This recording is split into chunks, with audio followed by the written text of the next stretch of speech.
Hey everybody, welcome to another episode of Bonsai's Forever. In today's episode, I'm going to be working on a Juniper chinensis.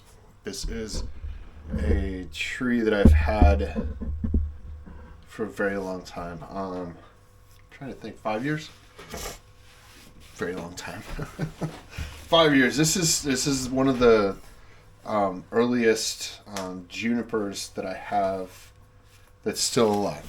I've had junipers before that I've either I've sold them or I've killed them. So I think this is my longest lived chinensis.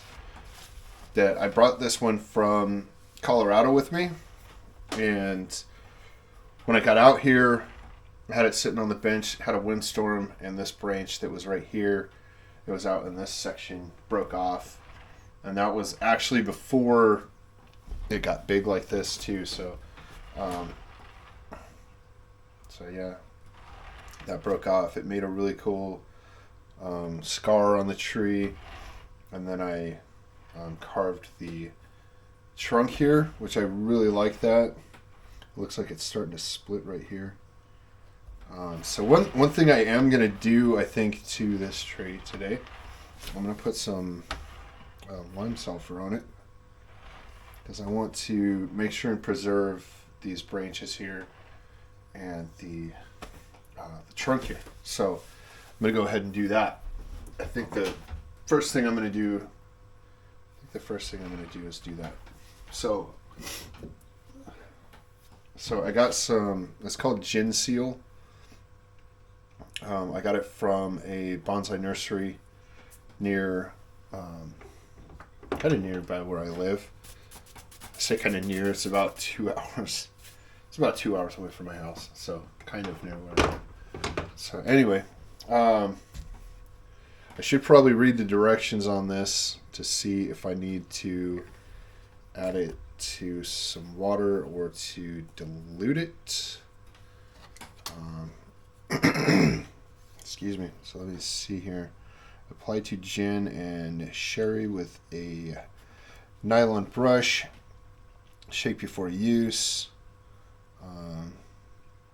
Dilute as desired with water. Use in a well-ventilated area. Wear protective gloves and goggles. Okay, so it says use gloves. Got dust all over everything. I've been making bonsai stands out here using my Dremel tool, so it's gotten dusty out here.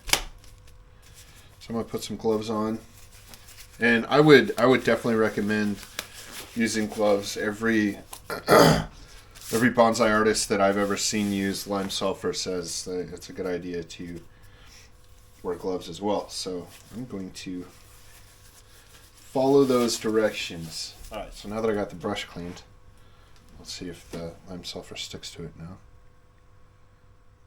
Yeah, that's much better. All right. So this stuff does stink pretty good. So yeah, definitely well ventilated areas. Good idea. And I have heard that it's good to wet the surface that you're putting it on. But I've also seen people use or put it on dry as well. So I think I'm going to do it on dry today. See how it works out.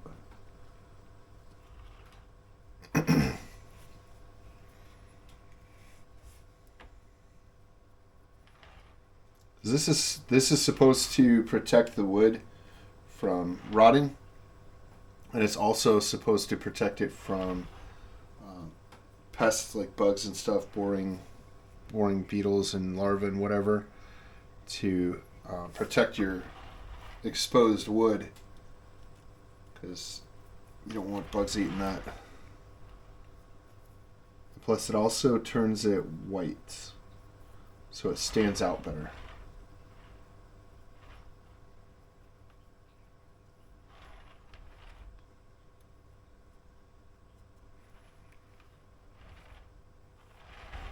I'm like, wait, where did that other branch go?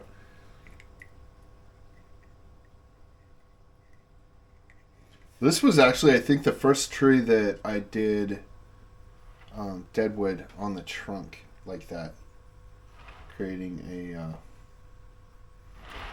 a wound like that on the tree. I think this is the first one I did that with, and I really like it. I'm kind of thinking about making it larger or making it go up this branch a little bit, but I don't want to kill this because I really like this part of the tree. So I'm kind of thinking about seeing if I can go up into here a little bit with the deadwood. I'm not going to do that today. It's winter right now, and I don't want to cause this tree any more stress than I need to right now. So I will wait until this next year to do that. All right. So the other thing I want to do with this tree is go through and trim back some of the really long foliage, because it's got some pieces that are like just really long and flat and just not looking as good as they could. I want to trim back some of that, like this piece that's really long. I kind of want to trim this back to here, but I'm kind of thinking I left this on purpose because I want this branch here, but it needs to thicken up, so I think I left that on purpose. All right, so I'm going to go ahead and trim back some of this stuff on the bottom here. And because it is wintertime, this isn't going to grow back until spring. It's not going to start growing until spring. So if we do too much work on the junipers during the wintertime, then it could potentially kill the tree.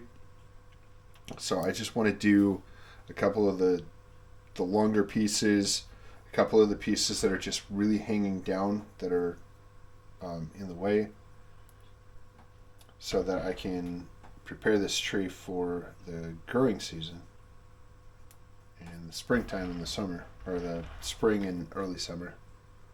Because these guys will grow during the summer, during the hot part of the year. They still grow. Some trees do slow down during the hot part of the year, but this one seems to do put on new growth all year round, or not all year round, during the summer and spring, and so yeah, into the early fall as well. When it starts getting really cold, December time frame, then it definitely slows down. November it starts to slow down too, but December you could really tell that it's not growing much. And I did wire this not too long ago. I should have wired this branch right here too, but that's okay. I'm just going to trim it back a little bit. It might look like I'm not really doing anything, but one thing with junipers, if you take off too much of the foliage any time of year, it can kill the tree as well. So I don't want to take off too much foliage from any one of these branches and kill the branch either. So I think I like all the branches currently on this tree.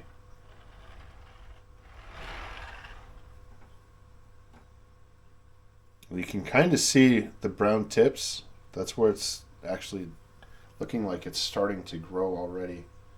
We're in January, like the end of January, going into February. So I think about the end of February, early March is when stuff is really going to start growing. You'll see some during the colder months, a little bit of growth here, a little bit of growth there, but a lot of the trees outside, they typically stop growing foliage during this time of year. So we'll see some really good growth in the springtime. I think I am actually going to wire this branch. I'm going to grab my aluminum wire.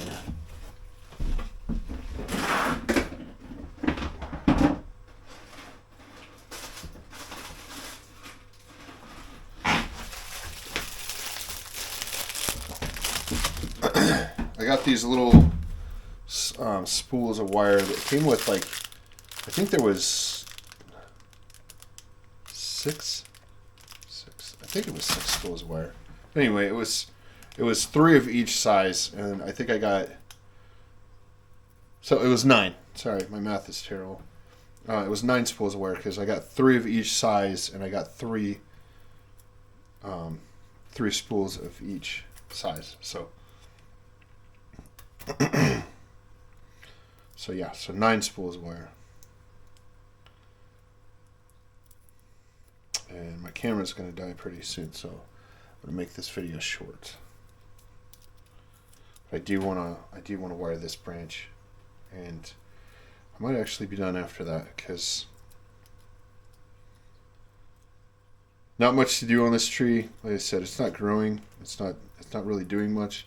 But I was just looking at it just a few minutes ago, and I'm like, man, I really want to show off this tree and maybe do a little bit of work to it. So I think this wire is going to be too small. Let me use this stuff here. So I'm going to wire it to this branch too, because I think I'm going to move them both out a little bit.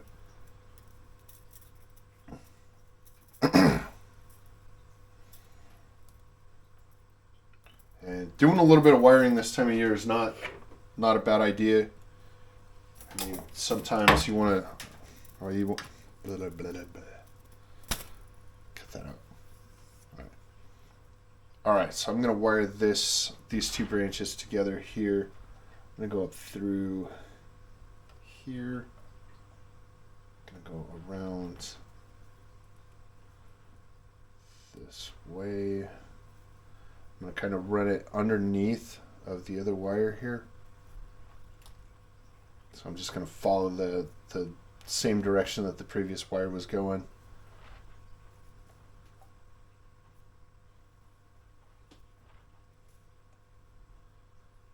All right. And the reason why I went underneath of it is because then I can just come across. I'm definitely liking this new tripod.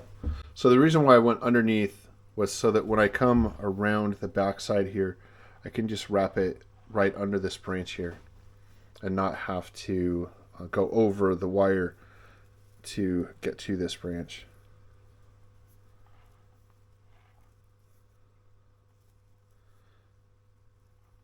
We want to make sure not get any of the foliage in the wire.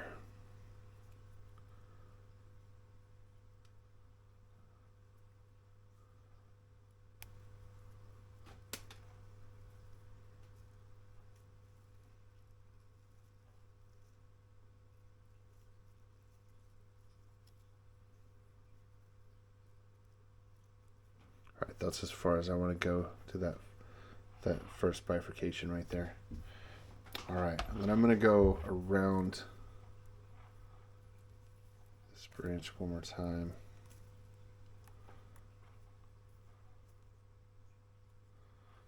Like that. Trying to follow the previous wire here. So this one I am going to have to cross over the top of this piece of wire here, which isn't a big deal. It's not going to hurt anything.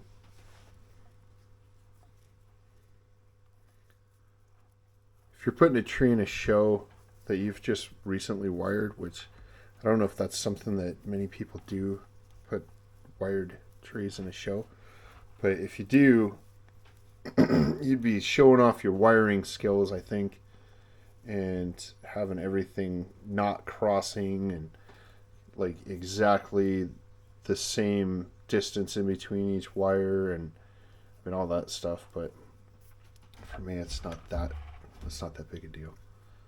I just want my tree to have the branches going where I want them to go. That's all I care about. All right, so I like that. I just kind of want it to spread out a little bit, but I don't want it to be that far apart from the other branch. Because I kind of want to make this a pad. So I think I might actually these branches a little bit closer together here.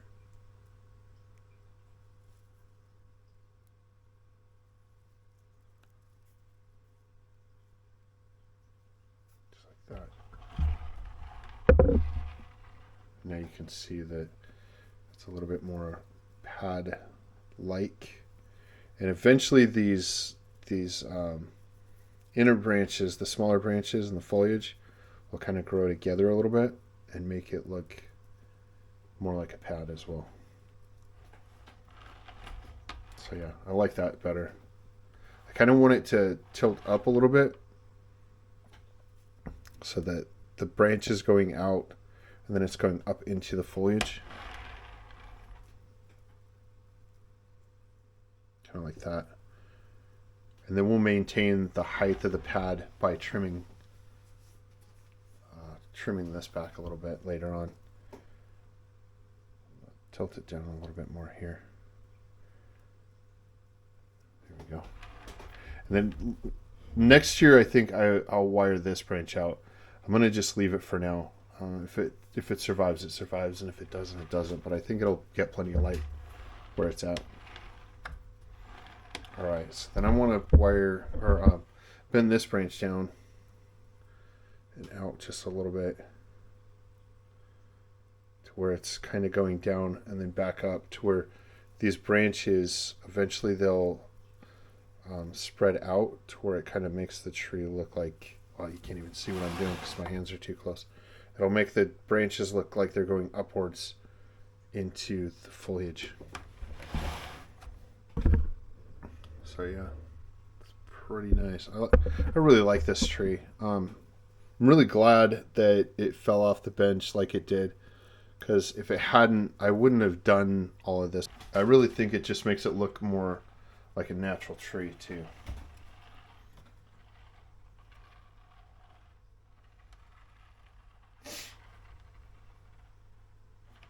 Yeah, I really like this tree. So much fun. Alright, so I think that's going to be it for this video. Kind of a short video. A little bit of lime sulfur painting. Taking a little bit off a couple of the branches. Just looking it over. Mostly just kind of showing it off, I guess. But like this stuff, I'd really like to take this off, but I kind of want to let these grow out so that they can make a branch over here and pad. Turn this into a pad over here. I'm not sure if I'll keep these or not later on, but I'm going to keep them for now.